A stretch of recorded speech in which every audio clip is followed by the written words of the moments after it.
Parlons Parlons anges. anges. Parlons anges. Parlons anges. Parlons anges. Podcast témoignage pour ce 4e épisode, un témoignage un peu particulier, le mien, donc celui d'Aurélien, 36 ans, papange de la petite Alma. Pour ce témoignage, j'ai choisi comme musique Chopin, la valse en la mineur, une valse que j'apprécie particulièrement, et pour les plus mélomanes d'entre vous, vous aurez peut-être reconnu que cette valse a inspiré le générique du podcast Parlons anges. Comme témoignage, puisque certains me l'ont demandé, j'ai choisi une des lettres que j'écris pour ma fille. Celle-ci date du 25 avril 2018. Nous étions 7 semaines après ses obsèques. Comment vous dire cela ? De l'horreur des obsèques qui me hante.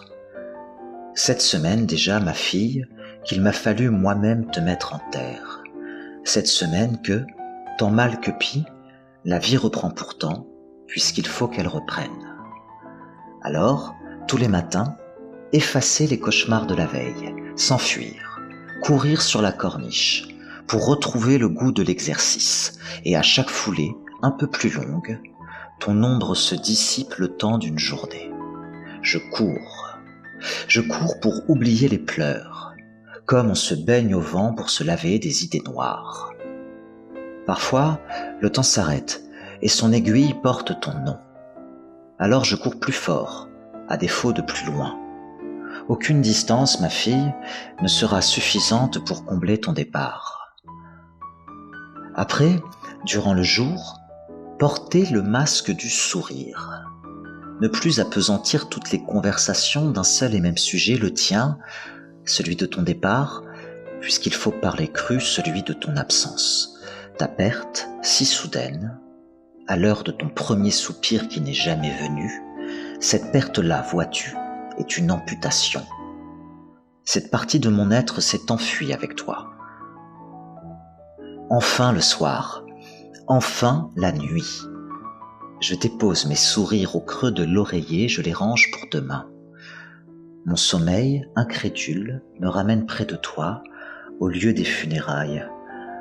La froideur de ton corps trop petit dans mes bras, de ta main dans la mienne, emmitouflée de tes habits de baptême, ceux-là qui tristement t'auront couverte pour un ailleurs, et quoi que le soleil revienne, car inexorablement voilà qu'il reviendra, je garde toujours contre ma peau le souvenir intact de ta pauvre fraîcheur, ce matin-là qu'il a fallu que nous scellions, toi et moi, une pierre à ton nom.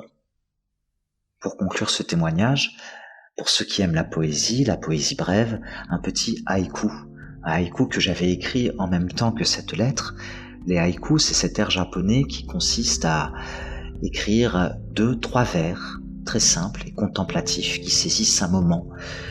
J'étais alors à la sortie du cimetière et j'avais un début de chanson qui me venait en tête. Une chanson que j'écrirai plus tard pour Alma et qui serait une berceuse. Voilà donc cet haïku.